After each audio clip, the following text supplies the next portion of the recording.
Assalamualaikum warahmatullahi wabarakatuh. Pada Bapak Ibu semuanya, saya Faisal dari UNDP.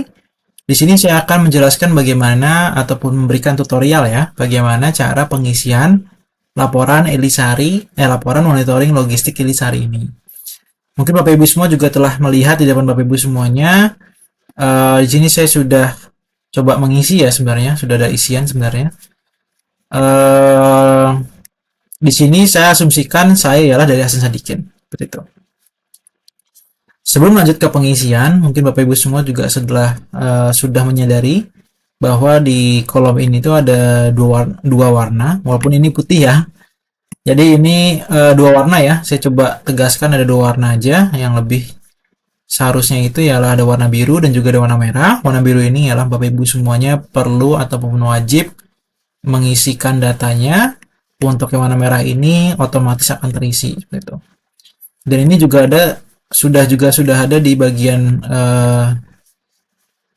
kolom berwarna merah ini perihal jumlah stoknya, jumlah pengeluarannya, jumlah minggunya berapa yang telah berjalan, perkiraan stok habis berapa hari, lalu dan hasil kebutuhan per minggunya. Intinya Bapak Ibu semuanya juga sudah melihat ya. Di sini tuh panjang pengisiannya dari 1 sampai 52 minggu, yang dimana angka 1 ini merupakan minggu epidemiologi pertama, di mana rentangnya itu dari 29 Desember sampai 4 Januari. Seperti itu. Oke, di sini saya coba menggunakan contoh VTM ya. Tapi selain VTM juga bisa ada gitu. Jadi di sini ada beberapa macam barang-barang yang dimana mereknya tersebut ialah di tempat kurungnya gitu. Maksudnya dia kata-kata yang di dalam kurung tersebut ialah merupakan nama mereknya. Untuk nama barang tersebut ialah yang di luar kurung. Misalnya label vinil. Label vinil ini mereknya Yupo. Seperti itu. Virus transfer media, mereknya ini Like Bio. Seperti itu. Ini beda-beda ya. Jadi ketika Bapak Ibu semua ngeklik ini, pasti akan hasil berbeda. Misalnya RDT. Ya kan? Pasti akan berubah juga RDT-nya gitu kan. Jadi berapa nih RDT, terus ini TM, terus ini ada Gondi Possible, para film, terus aluminium foil, lalu juga nanti intinya berubah ya setiap Bapak Ibu semuanya ngeklik. Misalnya VTM lagi ya, misalnya VTM lagi mungkin ya VTM. Nah, gini. Langsung pengisian kembali. Jadi ini otomatis ya. Di sini satuannya ialah tes, yang dimana satuan ini maksudnya adalah satuan pengisiannya, Bapak Ibu semua. Jadi satuan pengisian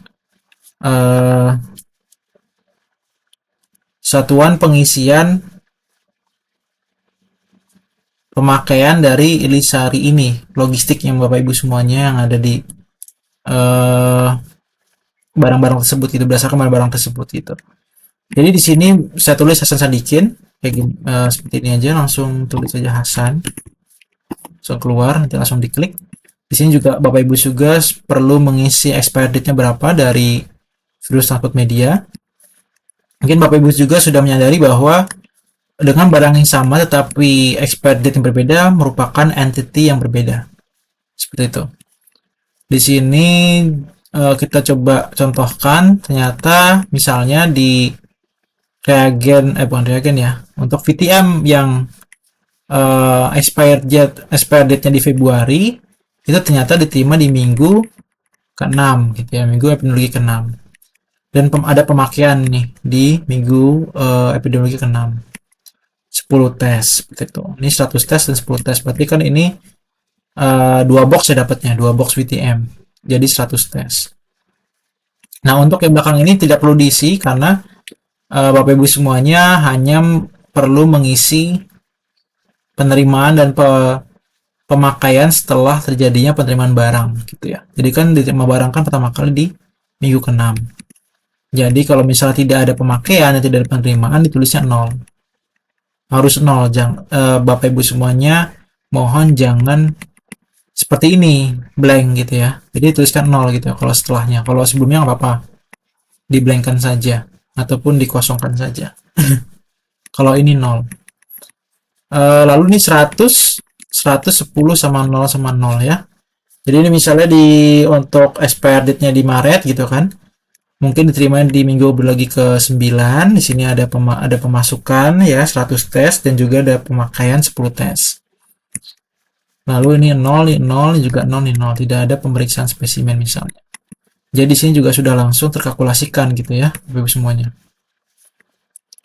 110, 95, 315 dan juga analisis kebutuhannya 2 per minggu.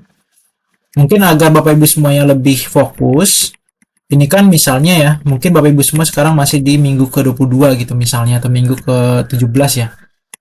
Mungkin agar tidak terlalu jauh ya untuk menggeser ke kanan, mungkin Bapak Ibu semua bisa lakukan hide gitu ya. Seperti yang pertama tadi, ini kan tidak ada hal-hal yang perlu diisikan kan. Berarti bisa di hide ya Bapak Ibu semua. Di hide, langsung di hide. Mungkin saya asumsikan saya lagi di minggu ke-15 gitu kan. Nah, saya nggak mau lihat sampai jauh-jauh banget ke 52. Berarti mungkin saya inginnya sampai sini aja nih, gitu kan? Sebentar. Jadi saya langsung hide di sini, Bapak Ibu semuanya. Jadi fungsinya ialah untuk melihat kalkulasinya gitu secara langsung, tanpa harus menggeserkan ke kanan lagi. Nah, di sini kan lebih enak Bapak Ibu semua ya. Gitu. Kalau misalnya sudah sampai mentok 14 ya tinggal dibuka lagi aja Bapak Ibu semuanya, tinggal dibuka sheet kolomnya, tinggal dibukakan saja kolomnya, nanti tinggal di adjust aja ataupun diatur aja kolom mana aja yang mau di hide ataupun disembunyikan gitu Bapak Ibu semuanya. Mungkin lanjut juga ke sheet reagen, dimana di sheet reagen ini sebenarnya hampir sama seperti sheet BHP, di mana sheet ini tuh akan melihat dari merek reagen yang misalnya Tianlong tiba-tiba berubah ya Bapak Ibu semuanya. Ibospin berubah langsung ya Bapak Ibu semuanya. Misalnya nih Intes juga balik lagi ya Intes. Di sini dengan expertise berbeda dengan satuan pengisian tes. Di sini saya coba masukkan coba ya. Ini saya sudah katakan sebelumnya bahwa untuk yang sebelum penerimaan terjadi itu tidak apa-apa dikosongkan ya. Jadi misalnya pertama kali terima di minggu ke-6 ya kan, berarti kan ini udah ditulis gitu kan 100, pemasukannya 100 tes yaitu 1 box ya, karena satu tesnya itu 100 ya, satu boxnya 100, satu box dengan pemakaian 13, terus 0000 tidak ada pemakaian. Ternyata di minggu ke-9 ini menggunakan reagen Intes yang terbaru gitu expired date-nya. Bukan terbaru, yang lebih lama lah seperti itu gitu ya. Jadi di sini juga 00 nih, karena ini tidak ada penerimaan dan juga tidak ada pemakaian gitu. Jadi sama-sama 0. Dan untuk agar lebih melihatnya lebih mudah, Bapak Ibu semuanya perlu hide lagi. Gitu. Di hide lagi. Di sini juga sampai 13 ya. Jadi biar enak melihatnya gitu ya. Itu. Mungkin itu aja ya untuk yang dari sheet reagen. Saya coba lanjut ke sheet pengambilan spesimen. Di sheet pengambilan spesimen ini Bapak Ibu semua juga sudah melihat di sini ialah tanggal inputnya. Misalnya tanggal inputnya ialah di bulan Juni, 18 Juni. Tetapi minggu ke-1 itu kan di Desember ya misalnya gitu kan. Gitu karena kan Bapak Ibu semua kan tahu total agregatnya setelah rentang periode minggu epidemiologi tersebut di bagian akhir kan, misalnya tanggal terakhir dari rentang minggu epidemiologi tersebut gitu. Jadi misalnya misalnya Bapak Ibu semuanya, misalnya minggu epidemiologi ke-6 ini dari 9 Mei sampai 15 Mei gitu kan. Pastikan Bapak Ibu semuanya mengisi setelah 15 Mei kan, maksudnya mungkin 17 Mei atau 18 Mei inputnya kan, tapi minggunya tetap minggu ke-6 gitu. Di sini juga lihat ya, ini minggu ke-1 10, minggu ke-2 ternyata tidak ada. Kalau misalnya tidak ada pengambilan spesimen, ditulis saja 0, dan juga nih yang masuk lagi Hasan Sadikin misalnya. Terus tanggal penginputannya berapa, jadi bisa tahu kenapa ini 0. Maksudnya saya bisa lihat juga kok ini nol, ada apa gitu. Kalau misalnya Bapak Ibu semua bisa juga menjelaskan di sini, mungkin di sini ternyata tidak ada sampel gitu misalnya, ini tidak ada sampel yang diambil gitu, tuliskan saja Bapak Ibu semuanya. Jadi kalau misalnya ada laporan kenapa di minggu kedua tidak ada pemeriksaan atau tidak ada spesimen yang diambil, oh waktu itu minggu kedua epidemiologi itu tidak ada sampel yang diambil, seperti itu.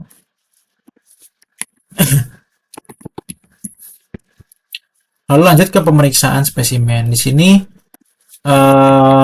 untuk ini kan pakai Asa Sadikin ya. Di sini untuk tanggal pemeriksaan ini menggunakan tanggal pemeriksaan subtyping atau PCR. Jadi untuk tanggal PCR ini khusus untuk spesimen yang dimana hasil pemeriksaannya itu menunjukkan dia negatif COVID dan juga negatif influenza. Kenapa? Karena kan pasti ketika dia negatif influenza itu dia tidak dilakukan subtyping. Gitu. Berarti dia menggunakan tanggal pemeriksaan PCR. Kalau untuk spesimen yang memang terindikasi positif influenza, berarti otomatis menggunakan tanggal subtyping, seperti itu. Tadi kan ya yang kita tuliskan itu 10 ya totalnya kan, 10 gitu kan. Totalnya 10. Dan tadi pengambilan spesimen juga 10 kan di minggu pertama misalnya. Ternyata di minggu pertama ini kita breakdown lagi. Dari minggu ke-1 EPID itu ternyata dua spesimennya itu tidak dapat diperiksa. Mungkin karena apa? Misalnya karena jatuh atau tumpah. Nah, tumpah di sini mungkin ada tumpah ya. Dua spesimennya ada tumpah gitu Pak. Sisanya itu 8-nya itu menghasilkan gitu ya, memberikan hasil pemeriksaan. Ada yang influenza A dan B, ada influenza A aja sama COVID dan lain-lainnya. Dan ini juga ada AH3 dan juga AH1 gitu ya. Intinya totalnya 10 kan, seperti itu. Jadi saya dan juga Bapak Ibu semuanya terrecord gitu loh. Oh kenapa nih dua spesimennya tidak diperiksa? Oh karena tumpah, seperti itu. Oh karena ini, oh karena itu, seperti itu Bapak Ibu semuanya. Ini tetap diisi ya Bapak Ibu semuanya ya. Misalnya PCR itu di tanggal, berarti kan ini nggak bisa ya, berarti tanggal bukan PCR ya. Berarti ini kan yang apa sih tanggal 4 aja gitu kan, karena tidak terperiksa kan. Tidak dapat diperiksa berarti sampai PCR aja nggak apa-apa, atau nggak diperiksa, harusnya kan nggak PCR ya, tidak diperiksa. Jadi bisa juga dikosongkan juga nggak apa-apa ya, kosongkan juga nggak apa-apa. Ini bisa dituliskan misalnya nih 4 ya, misalnya 12 gitu ya, tergantung. Nanti saya sudah jelaskan tadi bahwa bisa menggunakan tanggal PCR juga tanggal subtyping tergantung dengan hasil dari spesimen tersebut gitu, hasil pemeriksaannya. Sekarang lanjut ke oh ya, mungkin sebelumnya saya coba belum jelaskan ya, di sini tuh satu spesimennya ya tidak dapat diperiksa gitu kan, tidak dapat diperiksa. Lalu di sini ada hasilnya lagi, di sini ada juga hasil negatif atau invalid ya. Di sini invalid, negatifnya itu di sini negatif influenza A atau B dan negatif COVID. Negatif influenza dengan positif COVID, seperti itu. Lanjut ke bagian dashboard. Di sini dashboardnya akan melihat ya bahwa jadi kan ada 10 spesimen yang diterima kan, ternyata cuma 8 aja nih yang diperiksa gitu. Duanya kan tadi karena tumpah kan, jadi tidak dapat diperiksa, seperti itu. Lalu dashboardnya juga sudah diberikan berbagai macam grafik ya. Jadi di sini nanti mohon Bapak Ibu semua jangan dikotak-atik karena di sini sudah include dengan formula dan juga hal-hal kompleks lainnya. Jika memang ada hal yang ingin ditanyakan atau ada hal-hal yang ingin dibantu perihal dashboard ini, nanti mohon Bapak Ibu semuanya dapat mengabari kami, saya dan rekan-rekan saya yaitu Kak Irul dan juga Kak Yunike gitu. Lanjut ke data dictionary. Data dictionary ini dibuat untuk agar saya dan juga rekan tim saya dan juga Bapak Ibu semuanya yang mengisi ataupun yang tidak mengisi memahami maksud dari masing-masing kolom tersebut, seperti itu. Dan juga tipe data apa yang harus diisikan gitu ya. Mungkin seperti itu aja ya untuk data dictionary-nya sampai dia pemeriksaan spesimen seperti itu. Mungkin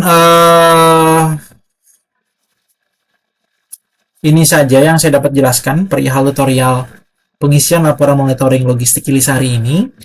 Jika memang Bapak Ibu semuanya masih ingin bertanya atau misalnya masih ingin dipandu atau mungkin ataupun ada hal-hal yang ingin ditanyakan perihal pengisian laporan logistik Kilisari ini, Bapak Ibu semuanya bisa mengabari ke saya, yaitu Faisal, ataupun ke rekan-rekan saya yaitu Kak Airo dan juga Kak Yunike. Kami nanti akan tetap membantu Bapak Ibu semuanya sampai Bapak Ibu semuanya mengerti cara pengisian laporan ini seperti itu. Mungkin sekian dari saya. Jika memang ada salah kata yang saya ucapkan, saya mohon maaf. Wassalamualaikum warahmatullahi wabarakatuh.